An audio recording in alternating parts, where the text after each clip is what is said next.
প্রিয় ছাত্ররা, আমার শুভেচ্ছা নিবে। আশা করি তোমরা সবাই ভালো আছো এবং নিরাপদে আছো। আমি আমার আজকের এই অনলাইন ক্লাসে তোমাদের সবাইকে স্বাগতম জানাচ্ছি। এছাড়াও আমার ক্লাসটি যারা দেখছেন তাদের সবার প্রতি রইল হৃদয়ের অন্তরস্থল থেকে গভীর কৃতজ্ঞতা ও অভিনন্দন। আজকে আমি অনার্স ফোর্থ ইয়ারের প্লান্ট ব্রিডিং বা উদ্ভিদ সুপ্রজনন বিদ্যা সম্পর্কে পাঠদান করব। আমার আজকের পাঠদানের বিষয়বস্তু উদ্ভিদ প্রজনন বিদ্যার সাথে বিজ্ঞানের অন্যান্য শাখার যে সম্পর্ক, সেই সম্পর্ক সম্পর্কে আমরা আলোচনা করব। আমরা ইতোপূর্বে আরেকটি ক্লাস প্লান্ট ব্রিডিং এর উপর নেওয়া হয়েছে। সেখানে আমরা আলোচনা করেছিলাম প্লান্ট ব্রিডিং এর ডেফিনিশনস এবং প্লান্ট ব্রিডিংস এর যে কিভাবে কর্মযজ্ঞ সম্পূর্ণ হয়ে থাকে বা অ্যাক্টিভিটিস হয়ে থাকে সেই সম্পর্কে আমরা সম্যক ধারণা লাভ করেছি। তো আজকে আমরা দেখব এই প্লান্ট ব্রিডিং বিজ্ঞানের আরো অন্যান্য শাখার সাথে কিভাবে সম্পর্কিত। একটি উদ্ভিদ সুপ্রজনন বিদ্যা কর্মযজ্ঞ ভালোভাবে সম্পূর্ণ করতে হলে বিজ্ঞানের আরো অন্যান্য শাখার সম্পর্কে যে বিস্তর ভূমিকা বা জ্ঞান থাকা আবশ্যক, সেই বিষয়গুলো আমরা আজকের ক্লাসের মাধ্যমে জানতে পারি। তাহলে শুরু করতে যাচ্ছি, relation of plant breeding with other branches of science. এই জন্য একজন প্লান্ট ব্রিডার্সকে অর্থাৎ উদ্ভিদ প্রজননবিদকে অবশ্যই বিভিন্ন জ্ঞানের পারদর্শী হতে হয়, না হলে এই প্লান্ট ব্রিডিং এর মতো অত্যন্ত সূক্ষ্ম কাজ করা সম্ভব হয়ে ওঠে না। আমরা জানি প্লান্ট ব্রিডিং বর্তমান সময়ের একটি অতি সূক্ষ্ম এবং জটিলতম একটি সাবজেক্ট বা বিষয়ে পরিগণিত হয়েছে। একজন প্রজননবিদের ভালোভাবে বিজ্ঞানের আরো অন্যান্য শাখা সম্পর্কে যদি ভালো ধারণা না থাকে, তাহলে কিন্তু এই কর্মযজ্ঞ দক্ষতার সাথে সম্পূর্ণ করা সম্ভব হয় না। তাহলে কোনো একটি ব্রাঞ্চ সম্পর্কে যদি বোঝার বা জ্ঞানের ঘাটতি থাকে, তাহলে কিন্তু আমরা সফলভাবে এই প্রজনন কর্মসূচি সফল করতে পারবো না। সেই জন্য বিজ্ঞানের আরো অন্যান্য শাখার সাথেই কিভাবে এই প্রজনন বিদ্যা বা উদ্ভিদ প্রজনন বিদ্যা বা উদ্ভিদ সুপ্রজনন বিদ্যা, যেভাবে আমরা সাবজেক্টটি উপস্থাপন করি না কেন, বিজ্ঞানের অন্যান্য শাখার সাথে ওতপ্রোতভাবে জড়িত রয়েছে। তাহলে আমরা শুরু করি কিভাবে বিজ্ঞানের অন্যান্য শাখার সাথে এই প্লান্ট ব্রিডিং জড়িত। প্রথমেই যে বিষয়টি লক্ষ্য রাখতে হবে, একজন উদ্ভিদ সুপ্রজননবিদকে অবশ্যই বোটানি সম্পর্কে ধারণা লাভ করতে হবে। এক নাম্বার যে বিষয় সেটা হচ্ছে বোটানি বা উদ্ভিদ বিজ্ঞান। একজন উদ্ভিদ সুপ্রজননবিদকে অবশ্যই উদ্ভিদ বিজ্ঞানী হতে হবে। এই উদ্ভিদবিদ যদি না হয়, তাহলে উদ্ভিদের বিভিন্ন বংশগতীয় অঙ্গ সংস্থানিক বিভিন্ন বিষয় সম্পর্কে তিনি ধারণা লাভ করতে পারবেন না। উদ্ভিদের শ্রেণীবিন্যাস সম্পর্কে ধারণা লাভ করতে পারবেন না। সেজন্য উদ্ভিদ প্রজনন বিদ্যা সুসম্পূর্ণ করার জন্য প্রথম যে বিষয়টি গুরুত্বপূর্ণ সেটি হলো উদ্ভিদ প্রজননবিদকে অবশ্যই বোটানিস্ট হতে হবে। তাহলেই উদ্ভিদের বিভিন্ন প্রকারভেদ বা শ্রেণীবিন্যাস, অঙ্গ সংস্থান বিদ্যা এবং উদ্ভিদের যে অ্যানাটমিক্যাল বিষয়গুলি রয়েছে সেই বিষয় সম্পর্কে ধারণা লাভ করতে পারি। তাহলে আমরা আরেকটি বিষয় সম্পর্কে জানব, ট্যাক্সোনমি। তাহলে উদ্ভিদ সুপ্রজনন বিদ্যা ভালোভাবে সম্পূর্ণ করার জন্য আর যে বিষয়টি জড়িত সেটি হচ্ছে প্লান্ট ট্যাক্সোনমি সম্পর্কে ভালো জ্ঞান ধারণা লাভ করতে হবে। কারণ আমরা ট্যাক্সোনমিতে কি করে থাকি, ট্যাক্সোনমিতে উদ্ভিদের যে বিভিন্ন শ্রেণী রয়েছে সেই শ্রেণীগুলি ধাপে ধাপে ধাপে ধাপে আমরা বিন্যস্ত করে থাকি। একটি শ্রেণী থেকে আরেকটি শ্রেণীর বা একটি স্পেসিস থেকে আরেকটি স্পেসিসের মধ্যে যে পার্থক্য বা বৈসাদৃশ্য বা সাদৃশ্য রয়েছে তা কিন্তু আমরা এই প্লান্ট ট্যাক্সোনমির মাধ্যমে জানতে পারি। সেজন্য উদ্ভিদ সুপ্রজনন বিদ্যা সম্পর্কে ভালোভাবে সাফল্যমণ্ডিত করতে হলে অবশ্যই আমাদের এই প্লান্ট ট্যাক্সোনমি সম্পর্কে জ্ঞান ধারণা থাকতে হবে। তা না হলে আমরা উদ্ভিদ সুপ্রজনন বিদ্যা সুসম্পূর্ণ করতে পারব না। এরপরে যে বিষয়টি আসে সেটি সাইটোজেনেটিক্স। সাইটোজেনেটিক্স অ্যান্ড জেনেটিক্স। সাইটোজেনেটিক্স অ্যান্ড জেনেটিক্স অর্থাৎ উদ্ভিদের কোষ বংশগতিবিদ্যা এবং বংশগতিবিদ্যা। সাইটোজেনেটিক্স কোষ বংশগতিবিদ্যা, জেনেটিক্স বংশগতিবিদ্যা। এই উদ্ভিদ সুপ্রজননের বা উদ্ভিদের কৌলিক উন্নয়নের প্রথম যে বিষয়টি আমাদের জানতে হবে তা উদ্ভিদের কৌলিক তত্ত্ব সম্পর্কে ভালো জ্ঞান ধারণা লাভ করতে হবে। কোনো একটি বৈশিষ্ট্যের জন্য দায়ী হচ্ছে জিন। সে জিনটি কোথায় অবস্থান করে, এই জিনটির ফাংশনস কি, সব কিছু আমরা কিন্তু ভালোভাবে জ্ঞান ধারণা লাভ করব যদি উদ্ভিদের এই সাইটোজেনেটিক্স বা জেনেটিক্স সম্পর্কে সূক্ষ্মাতি সূক্ষ্ম জ্ঞান লাভ করি। তাহলে কিন্তু আমরা উদ্ভিদের কৌলিক উন্নয়ন আমরা বের করতে পারবো না। উদ্ভিদ সুপ্রজনন বিদ্যার প্রধান উদ্দেশ্য কি? উদ্ভিদ সুপ্রজনন বিদ্যার প্রধান উদ্দেশ্যই হচ্ছে একটি উদ্ভিদ থেকে আরেকটি উদ্ভিদ উৎপন্ন করা। সে উদ্ভিদটি অবশ্যই কি হবে, মানব কল্যাণের জন্য ব্যবহৃত হবে এবং উদ্ভিদটি উন্নত বৈশিষ্ট্য সম্পূর্ণ হবে এবং উদ্ভিদের আরো অন্যান্য গুণগত মান যাচাই করা হবে বা উন্নত গুণগত মান সম্পূর্ণ হয়ে থাকবে।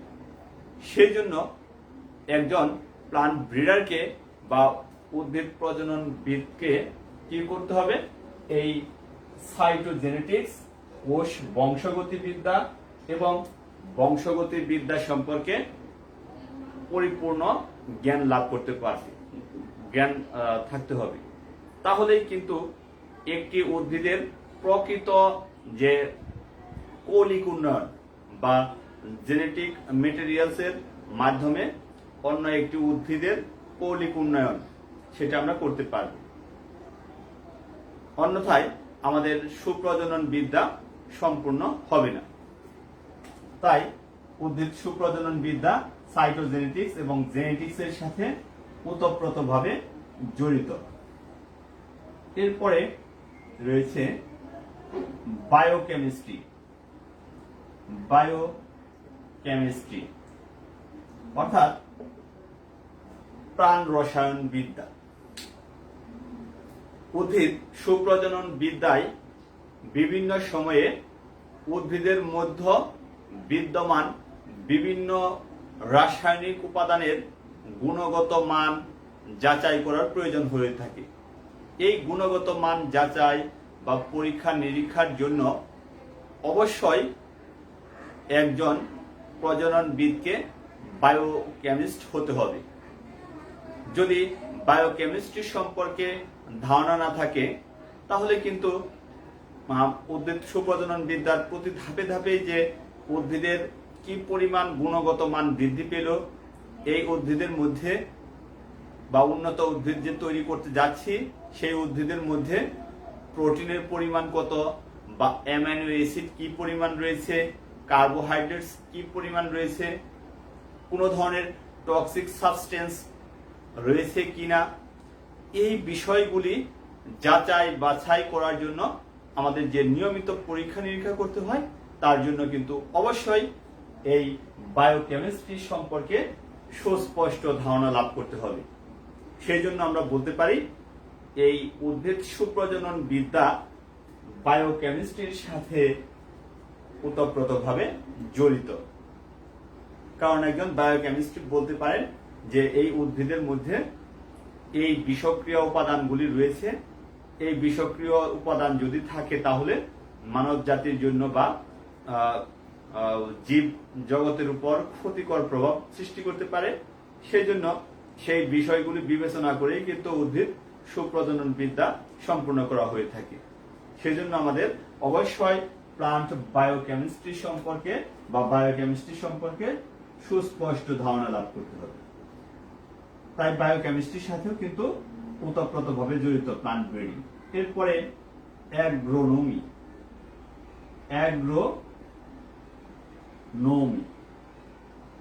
অ্যাগ্রোনমি মানে কৃষিবিদ্যা। এই প্লান্ট ব্রিডিং বা উদ্ভিদ সুপ্রজনন বিদ্যা কৃষি বিদ্যার সাথেও কিন্তু ঘনিষ্ঠভাবে সম্পর্কযুক্ত। আমরা একটি উদ্ভিদের কৌলিক উন্নয়ন করলাম, এর মধ্যে যে টক্সিক সাবস্টেন্স নেই বা উন্নত গুণগত মান সম্পূর্ণ উপাদান রয়েছে সেটা আমরা যাচাই বাছাই করলাম। এবার আমরা ফসল ফলাতে গেলাম। যদি দেখা গেল যে ফসল ঠিক মতো আমরা ফলাতে না পারি, তাহলে কিন্তু যতই গুণগত বৈশিষ্ট্য থাকুক না কেন বা উন্নত বৈশিষ্ট্য থাকুক না কেন, আমাদের সমস্ত কাজটাই বৃথা হয়ে যাবে। সেই জন্য প্লান্ট ব্রিডিং অ্যাগ্রোনমির সাথেও সুসম্পর্ক। এই জন্য আমাদের ধারণা থাকতে হবে কিভাবে ফসল চাষ করা যায়, সেচ দেওয়া যায়, সার কখন প্রয়োগ করতে হবে, কখন আগাছা নিধন করতে হবে। এবং আরো একটি গুরুত্বপূর্ণ বিষয় এখানে আমরা যাচাই করে থাকি, এই যে আমরা একটি উদ্ভিদের সুপ্রজনন করে নিলাম বা কৌলিক উন্নয়ন করে নিলাম, সেই কাঙ্ক্ষিত উদ্ভিদটি একটি চেক ভ্যারাইটি বা পরীক্ষক ভ্যারাইটির সাথে তুলনা করে নির্বাচন করতে হয়। চেক ভ্যারাইটির সাথে তুলনা করে উন্নত প্রজাতিটির নির্বাচন এবং মূল্যায়ন করতে হয়। সে কাজটা কিন্তু অবশ্যই এই অ্যাগ্রোনমির মাধ্যমে করা হয়ে থাকে। সেই জন্য একজন কৃষিতত্ত্ববিদই কেবল বলতে পারেন এই উন্নত উদ্ভিদটি গুণগত মান কিরকম বা এর নির্বাচন যে করব তার ফলনের প্রকৃতি কিরকম, তার উপর কিন্তু নির্ভর করবে। যদি দেখলাম আমাদের গুণগত মান খুবই বেশি কিন্তু ফলন হয়ে গেল খুবই কম, যদি ফলন কম হয়ে যায় তাহলে কিন্তু আমরা এই আমাদের বিপুল জনগোষ্ঠীর যে খাদ্য ঘাটতি সেটা কিন্তু আমরা ফুলফিল করতে পারবো না। সেই জন্য উদ্ভিদ সুপ্রজনন বিদ্যা অবশ্যই এই অ্যাগ্রোনমির সাথে ঘনিষ্ঠভাবে সম্পর্কিত। এরপর রয়েছে প্লান্ট প্যাথোলজি। প্লান্ট প্যাথোলজি উদ্ভিদ প্যাথোলজি। এই প্লান্ট প্যাথোলজির মাধ্যমে আমরা কি করে থাকি, আমাদের কাঙ্ক্ষিত উদ্ভিদটির কি পরিমাণ রোগ জীবাণুর প্রতি সংবেদনশীলতা রয়েছে সেটি কিন্তু যাচাই করা হয়। রোগ ব্যাধি ফসল ফলানোর বা ফসল সংগ্রহের একটি বিরাট অন্তরায়। আমাদের যত উন্নত মানের বা গুণগত মান সম্পূর্ণ ফসলই থাকুক না কেন, যদি সেখানে রোগ জীবাণু আক্রমণ করে আমাদের ফসলের ব্যাপক ক্ষতি করে ফেলে, তাহলে কিন্তু আমাদের যে সুপ্রজনন বিদ্যার যে কর্মযোগ্য সেটা কিন্তু সফল হবে না। সেজন্য সুপ্রজনন বিদ্যায় উদ্ভিদের বিভিন্ন ধরনের রোগ সম্পর্কে আমাদের ধারণা লাভ করতে হবে। উদ্ভিদের কি কি ধরনের রোগ হতে পারে, ওই উদ্ভিদের রোগের কোনো বাহক আছে কিনা, কোনো প্যাথোজেন আছে কিনা, এই বাহক বা প্যাথোজেন থাকলে সেগুলো কিভাবে আমরা প্রতিরোধ করতে পারি এবং প্রতিকারের ব্যবস্থায় বা কিরূপ। সেজন্য আমাদের উদ্ভিদ সুপ্রজনন বিদ্যা প্লান্ট প্যাথোলজির সাথেও গুরুত্বপূর্ণ ভূমিকা পালন করে থাকে।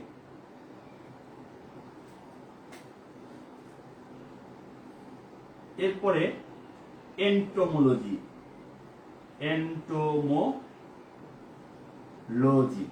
এন্টোমোলজি কীটতত্ত্ববিদ্যা।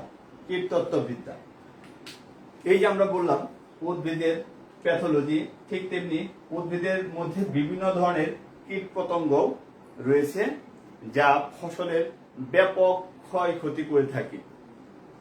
ফসল ঘরে তোলার আগ পর্যন্ত এই কীট পতঙ্গ ফসলের ব্যাপক ক্ষতি করতে পারে। তাই উদ্ভিদ সুপ্রজনন বিদ্যার সাথে এই এন্টোমোলজি বা কীটতত্ত্ববিদ্যারও ঘনিষ্ঠ সম্পর্ক রয়েছে। এই এন্টোমোলজির মাধ্যমে আমরা দক্ষতার সাথে উদ্ভিদের কোন কোন ধরনের পেস্ট বা ইনসেক্ট আক্রমণ করে সেই ইনসেক্টের লাইফ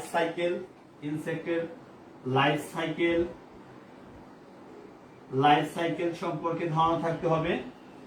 এই ইনসেক্টের নেচার বা প্রকৃতি সম্পর্কে ধারণা থাকতে হবে এবং এই ইনসেক্টটি কি পরিমাণ ফসলের ক্ষয়ক্ষতি করতে থাকে বা ক্ষয়ক্ষতির মাত্রাটা কি, সেটাও কিন্তু আমাদের যাচাই বাছাই করার প্রয়োজন হয়।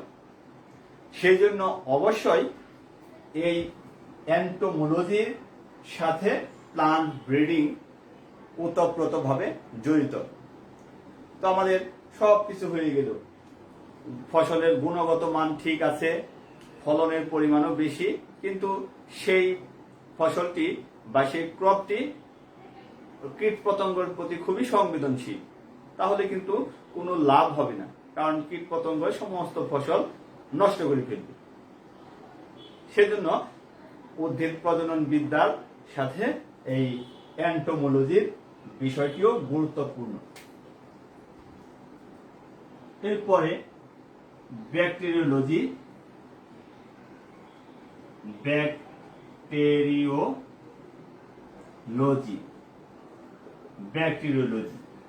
জীবাণুতত্ত্ব বা জীবাণুবিদ্যা।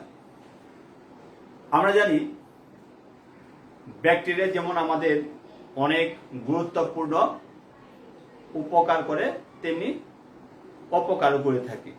তো ফসলের ক্ষেত্রে এই ব্যাকটেরিয়াকে আমরা মিথজীবী বা সিমবায়োসিস হিসেবে আমরা চিন্তা করব। আমরা দেখি যে লিগুমিনোসি জাতীয় উদ্ভিদ, লিগুমস বা লিগুমিনোসি গোত্রের যে সমস্ত উদ্ভিদ বা সিম্বি জাতীয় যে সমস্ত ফসল, সেই সমস্ত ফসলের যে শিকড় বা মূলের মধ্যে এক ধরনের মিথজীবী ব্যাকটেরিয়া থাকে। শিকড়ের মধ্যে গোল গোল গুটির মতো কিছু উপাদান থাকে, যাকে বলি আমরা নোডিউল। সেই নোডিউলের ভিতরে ব্যাকটেরিয়া অবস্থান করে। সেই ব্যাকটেরিয়াকে বলি আমরা মিথজীবী ব্যাকটেরিয়া বা সিমবায়োসিস ব্যাকটেরিয়া। এই সিমবায়োটিক যে ব্যাকটেরিয়া, এরা কিন্তু ফসলের কোনো ক্ষতি করে না। এই সিমবায়োটিক ব্যাকটেরিয়া সমূহ উদ্ভিদের মূলে থাকবে এবং বায়ু থেকে যে নাইট্রোজেন রয়েছে সেই নাইট্রোজেন ফিক্সেশন করে থাকে। এরা নাইট্রোজেন ফিক্সেশন করে থাকে। আমরা জানি কি নাইট্রোজেন খুবই গুরুত্বপূর্ণ একটি এলিমেন্ট, ম্যাক্রো এলিমেন্টস। এই নাইট্রোজেন উদ্ভিদের বা মাটির উর্বরতা শক্তিকে বৃদ্ধি করে সেজন্য উদ্ভিদের মূলে যদি নাইট্রোজেন ফিক্সিং ব্যাকটেরিয়া থাকে তাহলে কি হয়, মাটির উর্বরতা বৃদ্ধি পায় এবং উদ্ভিদ তার পুষ্টি পেয়ে থাকে। তেমনি একটি গুরুত্বপূর্ণ সিম্বায়োটিক ব্যাকটেরিয়ার নাম হচ্ছে রাইজোবিয়াম।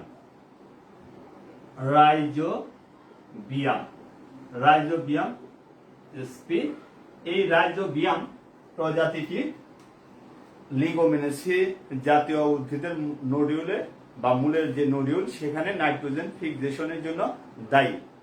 তাই একটি ফসলের উন্নয়নের জন্য এই যে পরজীবী বা সিম্বায়োটিক ব্যাকটেরিয়া এবং পোষক উদ্ভিদ এর জিনোটাইপ সম্পর্কে আমাদের জ্ঞান লাভ করতে হবে। তাহলে কি করতে পারবো, তাহলে কিন্তু আমরা অতি সহজেই মাটির উন্নয়ন এবং ফসলের উন্নয়ন দুটি করতে পারব। সেজন্য এই ফসল উন্নয়নের ক্ষেত্রে বা উদ্ভিদ প্রজনন বিদ্যার জন্য ব্যাকটেরিওলজিও গুরুত্বপূর্ণ ভূমিকা হিসেবে পরিগণিত হচ্ছে।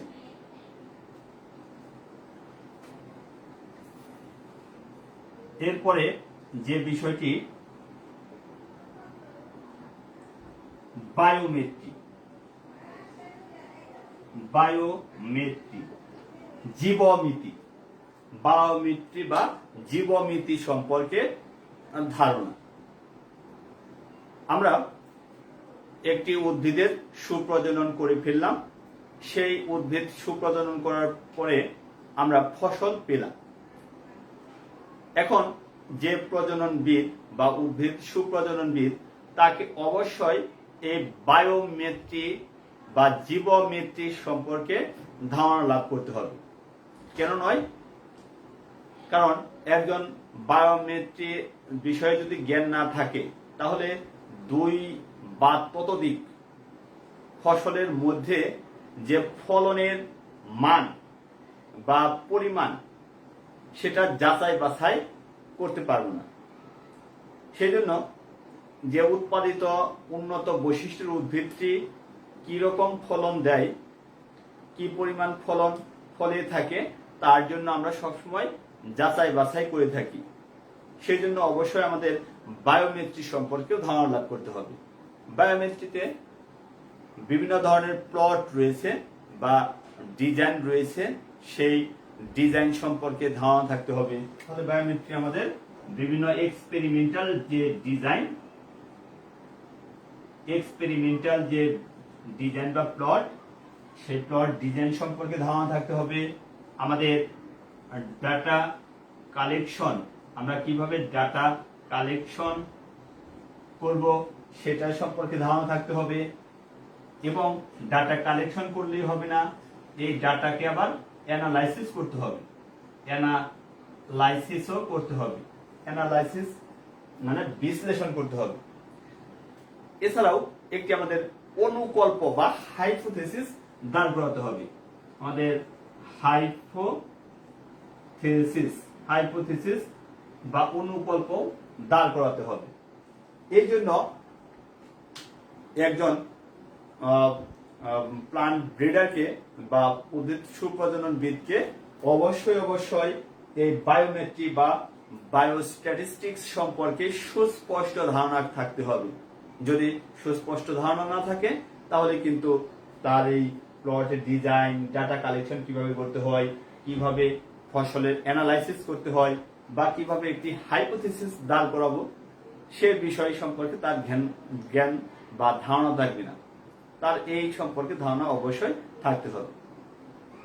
তো প্রিয় ছাত্র, তাহলে আমরা দেখতে পাচ্ছি এই প্লান্ট ব্রিডিং এই বায়োমেট্রির সাথে বা বায়োস্ট্যাটিস্টিক্স এর সাথেও ওতপ্রোতভাবে জড়িত। এরপরে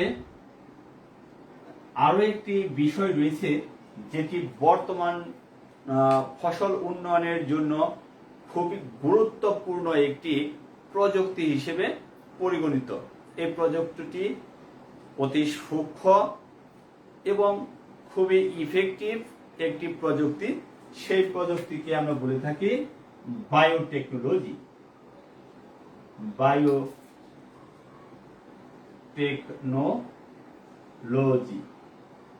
এই উদ্ভিদ সুপ্রজনন বিদ্যা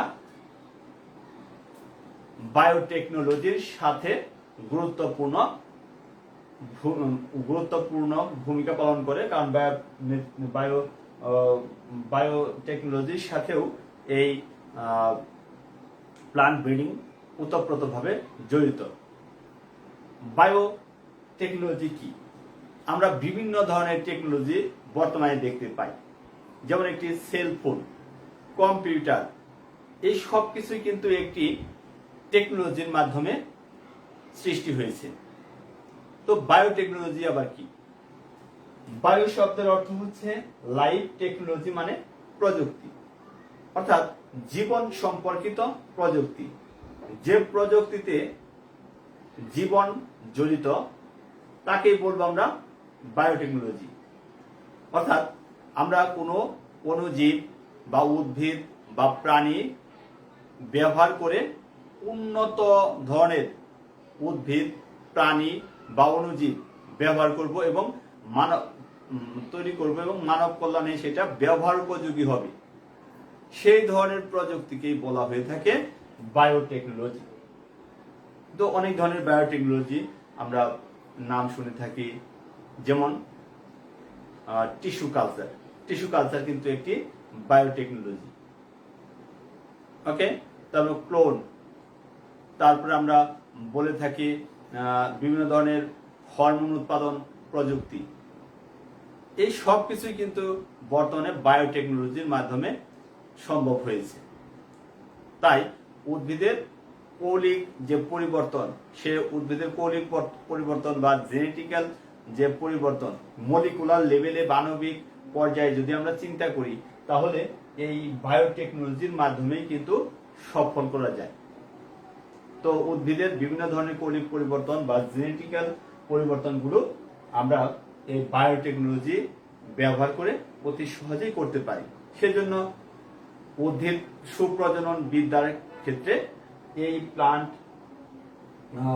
যে বায়োটেকনোলজি রয়েছে, সেই বায়োটেকনোলজির সুফলতম ব্যবহার এবং সামগ্রিকভাবে লাভজনকভাবে কিভাবে ব্যবহার করতে হয় এবং কিভাবে আমরা তার সফল হতে পারি, সে সম্পর্কেও জ্ঞান ধারণা থাকতে হবে। তাহলেই কিন্তু আমরা একটি উদ্ভিদ সুপ্রজননের যে কর্ম পরিধি রয়েছে বা কর্মযোগ্য রয়েছে তা সফল হতে পারবে।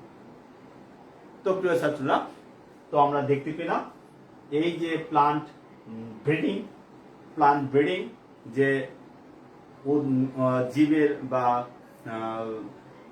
বিজ্ঞানের বিভিন্ন শাখা, সেই বিভিন্ন শাখার সাথে কিভাবে জড়িত। তাহলে দেখলাম আমরা এই প্লান্ট ব্রিডিং বোটানির সাথে জড়িত, অর্থাৎ বোটানিস্ট হতে হবে, এই ট্যাক্সোনমির সাথে সম্পর্কিত হতে হবে,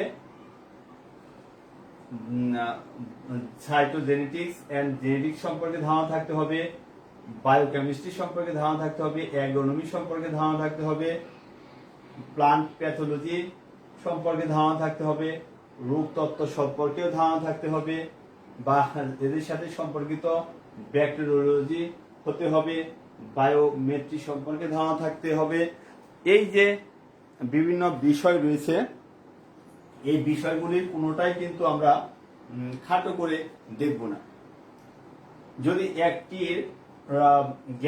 একটি বিষয়ের জ্ঞানের যদি অভাব থাকে বা অপরিপূর্ণতা থাকে, তাহলে কিন্তু আমরা সঠিকভাবে উদ্ভিদ সুপ্রজনন বিদ্যার যে কর্মযোগ্য সেটা সফল করতে পারব না। তাই আমরা দেখলাম উদ্ভিদ সুপ্রজনন বিদ্যা বিজ্ঞানের বিভিন্ন বিষয়ের সাথে খুবই গুরুত্বপূর্ণভাবে জড়িত থাকে এবং এর স্কোপ বা পরিধিও কিন্তু বেশি। এই জন্য এইগুলি আমরা ভালোভাবে নজর রাখব উদ্ভিদ সুপ্রজননের ক্ষেত্রে। এবার আমরা দেখব যে একজন আদর্শ উদ্ভিদ প্রজননবিদের কি কি গুণাবলী থাকা দরকার। characteristics of an ideal plant breeder. একজন উদ্ভিদ সুপ্রজননবিদের কি কি গুণাবলী থাকে? তোমাদের পরীক্ষায় অনেক সময় এই বিষয়টি আসে যে উদ্ভিদ সুপ্রজননবিদের কি কি ভূমিকা থাকতে পারে। ওকে, উদ্ভিদ সুপ্রজননবিদের অনেক গুণাবলী থাকতে হবে। আমরা জানি একটি উদ্ভিদ বা ফসল ফলানোর জন্য বিভিন্ন ধরনের প্রভাবকগুলি রয়েছে, যেমন পানি লাগে, মাটি লাগে, কীটপতঙ্গ প্রতিরোধী উপাদান লাগে বা ইনসেকটিসাইড বা হার্বিসাইডস, পেস্টিসাইডস, মাটি লাগে অর্থাৎ ভূমি লাগে। এছাড়াও আরো একটি গুরুত্বপূর্ণ বিষয় লাগে, সেটি হচ্ছে উন্নত ধরনের উদ্ভিদ প্রকরণ। উন্নত ধরনের উদ্ভিদ প্রকরণ, তাহলে প্রথম দিকের যে প্রভাবক সমূহ রয়েছে যেমন মাটি, পানি, সার বা কীটনাশক, এই সমস্ত উপাদান কিন্তু আমরা উপযুক্ত পরিবেশ বা উপযুক্ত মাধ্যমে আমরা অর্জন করতে পারি। কিন্তু উদ্ভিদ প্রকরণ তৈরি, সেই প্রকরণ তৈরির ক্ষেত্রে কিন্তু আমাদের অবশ্যই উন্নত মাধ্যমে আমরা করতে পারবো না। এর জন্য কি দরকার? এর জন্য দরকার হচ্ছে আমাদের উন্নত বংশধর। সেই উন্নত বংশধরের থেকে যদি আমরা উন্নত বীজ বা সিড কালেক্ট করতে পারি এবং সেটি ব্যবহার করি, তাহলে কিন্তু আমাদের ফসল উন্নয়ন হয়ে যাবে। সেজন্য একজন আদর্শ যে প্লান্ট ব্রিডার, সেই আদর্শ প্লান্ট ব্রিডারের বিভিন্ন বিষয়ে জ্ঞান থাকা প্রয়োজন। ইতোপূর্বে আমরা যে দেখলাম একটি উদ্ভিদ প্রজনন বিদ্যার সাথে বিজ্ঞানের বিভিন্ন শাখার কি সম্পর্ক, সেই বিষয়গুলি যদি আমরা একটু এখানে আলোচনা করি, তাহলে দেখব যে উদ্ভিদ প্রজননবিদ কি কি গুণাবলী থাকবে এবং আদর্শ উদ্ভিদ প্রজননবিদের কি কি গুণাবলী থাকতে হবে। এক নাম্বার, আমি আগের কথাগুলি রিপিট করব। এই উদ্ভিদ প্রজননবিদ অবশ্যই একজন বোটানিস্ট হতে হবে। অবশ্যই বোটানিস্ট হতে হবে। কেন বোটানিস্ট হতে হবে? কারণ তার উদ্ভিদ সম্পর্কে ধারণা থাকতে হবে, অঙ্গ সংস্থান বিদ্যা সম্পর্কে ধারণা থাকতে হবে, শ্রেণীবিন্যাস সম্পর্কে তার ধারণা থাকতে হবে। এই সমস্ত ধারণা শুধুমাত্র উদ্ভিদ বিদেরই থাকে। সেই জন্য প্লান্ট ব্রিডারকে অবশ্যই একজন বোটানিস্ট হতে হবে। এই উদ্ভিদ প্রজননবিদকে সাইটোলজি, সাইটোজেনেটিক্স এন্ড জেনেটিক্স সম্পর্কেও ধারণা লাভ করতে হবে। তা না হলে উদ্ভিদের যে কৌলিক পরিবর্তন বা বংশগত উপাদানের পরিবর্তন, সেটি কিন্তু করতে পারবে না। ফিজিওলজি কি? উদ্ভিদ শারীরতত্ত্ব। একজন উদ্ভিদ সুপ্রজননবিদকে অবশ্যই উদ্ভিদ শারীরতত্ত্ব সম্পর্কে জ্ঞান থাকতে হবে। উদ্ভিদ শারীরতত্ত্বের মাধ্যমে আমরা কি জানতে পাই? আমরা উদ্ভিদ শারীরতত্ত্বের মাধ্যমে জানতে পারি উৎপন্ন উদ্ভিদটি কি কি পরিবেশে বা পরিবেশীয় প্রভাবক, যেমন অনেকগুলি পরিবেশীয় প্রভাবক রয়েছে, যেমন খরা, ড্রাউট, কোল্ড বা অতি শৈত্য, অথবা উষ্ণতা, অতিরিক্ত মাত্রার টেম্পারেচার, বা যে মাটির মধ্যে উদ্ভিদ জন্মাবে সেই মাটিটি অতিরিক্ত স্যালাইনিটি বা লবণাক্ত মাটি। এই সমস্ত উপাদানগুলি কিন্তু উদ্ভিদের ফসল ফলানোর জন্য অন্তরায় হিসেবে হয়ে থাকে। তো এই যে উদ্ভিদের শারীরতত্ত্ব, সেই শারীরতত্ত্বের মাধ্যমে আমরা জানতে পারি উৎপন্ন উদ্ভিদটির অ্যাডাপ্টেশন পাওয়ার কি রকম, বা উদ্ভিদটি কি কি পরিবেশে নিজেকে খাপ খাইয়ে নিতে পারে, বা স্ট্রেস টলারেন্সি বা কি, সহ্য ক্ষমতায় বা কি রকম।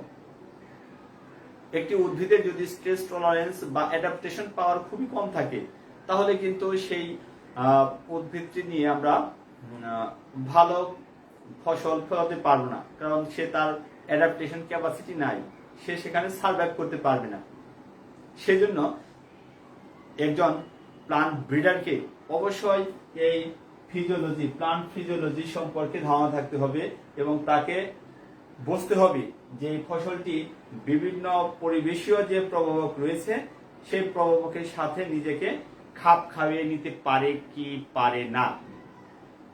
যদি খাপ খাইয়ে নিতে না পারে তাহলে কিন্তু আমাদের সেখানে মডিফিকেশন করতে হবে, জেনেটিক্যাল পরিবর্তন করতে হবে, যেন সেই সেই খরাপূর্ণ যে সমস্ত স্থান সেখানেও কিভাবে ফলানো যায়, অতি শীত বা অতি তাপমাত্রা পূর্ণ অঞ্চল সেখানে কিভাবে ফসলকে ফলানো যায়, এবং অতিরিক্ত লবণাক্ত পরিবেশেও কিভাবে ফসলকে চাষ করা যায় সে বিষয়ে আমাদের ধারণা লাভ করতে হবে। তাহলে কিন্তু উদ্ভিদ সুপ্রজনন সম্পন্ন হবে।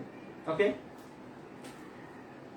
এরপরে উদ্ভিদ সুপ্রজনন বিদকে অবশ্যই অ্যাগ্রোনমিস্ট হতে হবে, অ্যাগ্রোনমিস্ট হতে হবে, বা কৃষি সম্পর্কে তার ধ্যান ধারণা লাভ করতে হবে, কারণ সে একজন বিজ্ঞানী হবে কিন্তু সে কৃষি কাজ পারবে না। ফসল কিভাবে উৎপন্ন করতে হয়, কিভাবে চাষাবাদ করতে হয়, কখন জমিতে সার প্রয়োগ করতে হবে, সেচ প্রয়োগ করতে হবে, কীটনাশক দিতে হবে, সে বিষয় সম্পর্কে যদি জ্ঞান বা ধারণা না থাকে তাহলে কিন্তু উদ্ভিদ সুপ্রজননবিদ হবে না। তাই অবশ্যই অ্যাগ্রোনমিস্ট হতে হবে বা অ্যাগ্রোনমি সম্পর্কে তার ধারণা থাকতে হবে। তাকে অবশ্যই বায়োকেমিস্ট্রি সম্পর্কে ধারণা থাকতে হবে। আমরা এর আগে আমরা বলেছি বায়োকেমিস্ট্রির মাধ্যমে আমরা বিভিন্ন বিষয়ে পরীক্ষা নিরীক্ষা করি, গুণগত মান, সেই বিষয় উদ্ভিদটির মধ্যে কি পরিমাণ প্রোটিন বা অ্যামিনো অ্যাসিড রয়েছে বা টক্সিক সাবস্টেন্স রয়েছে, এছাড়াও আরো যে অন্যান্য উপাদান বা ভিটামিন রয়েছে কি না, হ্যাঁ, এই বিষয়গুলি কিন্তু আমরা এই প্লান্ট বায়োকেমিস্ট্রির মাধ্যমে জানতে পারি। তাই অবশ্যই প্লান্ট বায়োকেমিস্ট্রি সম্পর্কে ধারণা থাকতে হবে। তাকে অবশ্যই বায়োমেট্রি বা জীববিত্রি সম্পর্কে ধারণা থাকতে হবে, তার পরিসংখ্যান সম্পর্কে ধারণা থাকতে হবে। তা না হলে কিন্তু আমরা ফসল কি পরিমাণ হলো তার যে তুলনা সেটা কিন্তু আমরা করতে পারবো না। ওকে, সেজন্য আমাদের করতে হবে। এরপরে আরো কিছু ধারণা থাকতে হয়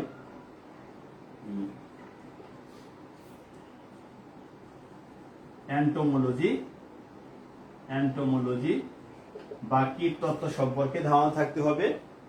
কীটতত্ত্ব সম্পর্কে যদি ধারণা না থাকে তাহলে কি হবে, সমস্ত ফসল কীট পতঙ্গ খেয়ে চলে যাবে। এখানে আমরা একটি উদাহরণ দিয়ে থাকি। উদাহরণটি হচ্ছে যেমন আমেরিকায় তুলা চাষ করা হয় বা কটন চাষ করা হয়, কটন, সেই কটনে এক ধরনের পোকা আক্রমণ করে। সেই কটন পোকা আক্রমণকারী যে ইনসেক্ট বা পেস্টের নাম হচ্ছে কটন বলওয়ার্ম।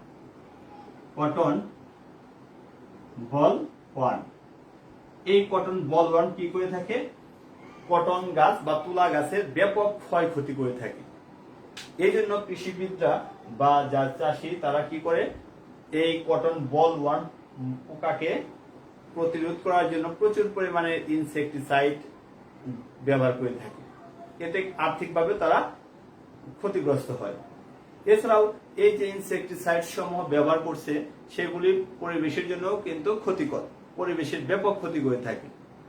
কারণ ইনসেক্টিসাইড গুলি সহজে ক্ষয় হয় না, এরা বৃষ্টির পানির সাথে আমাদের নদী, আমাদের খাল, বিল, পুকুরে পড়ছে, সেখানকার যে পরিবেশ, সেখানকার পরিবেশের কিন্তু ক্ষতি করে থাকে। সেই জন্য বিজ্ঞানীরা কি করলেন, বিজ্ঞানীরা দেখলেন যে ব্যাসিলাস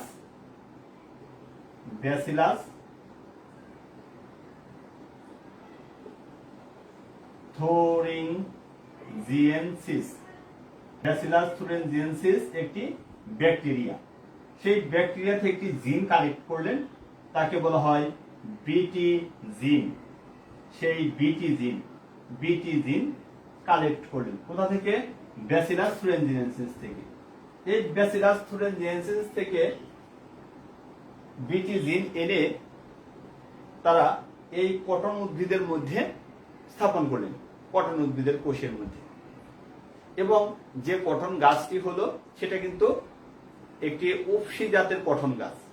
ওকে, উফশী কটন গাছ উৎপন্ন হয়ে গেল। সেই উফশী কটন গাছ আবার পরবর্তীতে জমিতে চাষ করা হলো। তো রীতিমতো কটন গাছ বড় হচ্ছে, এমন সময় আবার সেই কটন বলওয়ার্ম আক্রমণ করছে সেই উফশী কটন গাছে। তো দেখা গেল যে যেহেতু এই উফশী কটন গাছের মধ্যে এই বিটি জিনটি রয়েছে, এই বিটি জিনটির প্রভাবে যখনই এই উফশী কটন গাছে আবার নতুন করে কটন বলওয়ার্ম পোকাটি আক্রমণ করে, তখন এই বিটি জিনটি পোকার পাকস্থলীতে চলে যায় বা ক্রপের ভিতর চলে যায় শোষণের মাধ্যমে। এর ফলে সেই পোকাটি আপনা আপনি মরে যায়। এই জন্য কৃষকের অতিরিক্ত আর্থিক ক্ষতি হয় না, কারণ ইনসেকটিসাইড দিতে হচ্ছে না, হ্যাঁ, পরিবেশেরও ক্ষতি হচ্ছে না, ফসল আপনা আপনি তার রোগ প্রতিরোধী ক্ষমতা সম্পূর্ণ হয়েছে। সেজন্য অবশ্যই একজন প্লান্ট ব্রিডারকে এই যে পোকার লাইফ সাইকেল, নেচার, এর যে ক্ষয়ক্ষতির মাত্রা, এই সব কিছু সম্পর্কে কিন্তু অবশ্যই ধারণা থাকতে হবে। প্লান্ট ব্রিডারকে অবশ্যই প্লান্ট প্যাথোলজি সম্পর্কে ধারণা থাকতে হবে। প্যাথোলজি সম্পর্কে ধারণা থাকতে হবে, কারণ অনেক রোগ জীবাণু আমাদের ফসলের ব্যাপক ক্ষয়ক্ষতি করে থাকে।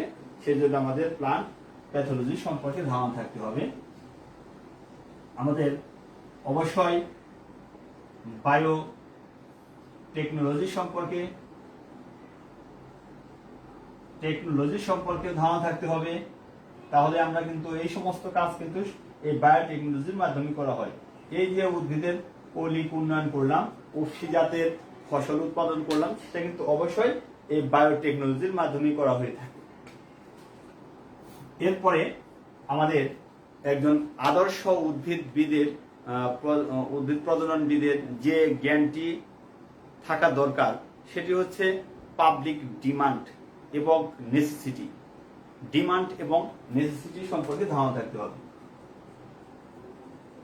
Demand and necessity. এখন কোন ফসলটি বা কোন শস্যটি জনগণের জন্য বেশি প্রয়োজন, কোনটির চাহিদা বর্তমানে বেশি, এই সম্পর্কে যদি জ্ঞান না থাকে বা এটি অনুমান করার ক্ষমতা যদি না থাকে, তাহলে উদ্ভিদ প্রজননবিদ, আদর্শ একজন উদ্ভিদ প্রজননবিদ হবে না। অবশ্যই তাকে এই সম্পর্কে ধারণা থাকতে হবে। তো প্রিয় ছাত্ররা, আমরা এখন দেখলাম যে একজন আদর্শ উদ্ভিদ প্রজননবিদ হতে গেলে তার মধ্যে কি কি গুণাবলী থাকতে হয়, সেই গুণাবলী সম্পর্কে আমরা ধারণা নিয়ে নিলাম। তো আশা করি তোমাদের এই ক্লাসটি বুঝতে অসুবিধা হয়নি। যদিও কোনো অসুবিধা থাকে তাহলে অবশ্যই আমার ইনবক্সে টেক্সট করবে। আমি সেই অসম্পূর্ণ বা অস্বচ্ছতা যে বিষয়সমূহ থাকে সেগুলি সমাধান করার চেষ্টা করব। সে পর্যন্ত তোমরা সবাই ভালো থাকো, নিরাপদে থাকো, স্বাস্থ্যবিধি অবশ্যই মানবে, যে হাইজেনিক রুলসগুলি রয়েছে সেগুলি কিন্তু তোমরা পালন করবে। আমরা বর্তমানে একটি কঠিন সংকটের মধ্য দিয়ে যাচ্ছি। সৃষ্টিকর্তার নিকটে একটাই প্রার্থনা, যেন এই সংকট খুবই দ্রুত কেটে যায়। তো আবারও আমি আমার ঢাকা কলেজ এর উদ্ভিদ বিজ্ঞান বিভাগের পক্ষে আমাকে ক্লাসটি পরিচালনা করার জন্য আমি নিজেকে ধন্য মনে করছি, কৃতজ্ঞতা বোধ করছি। Best of luck.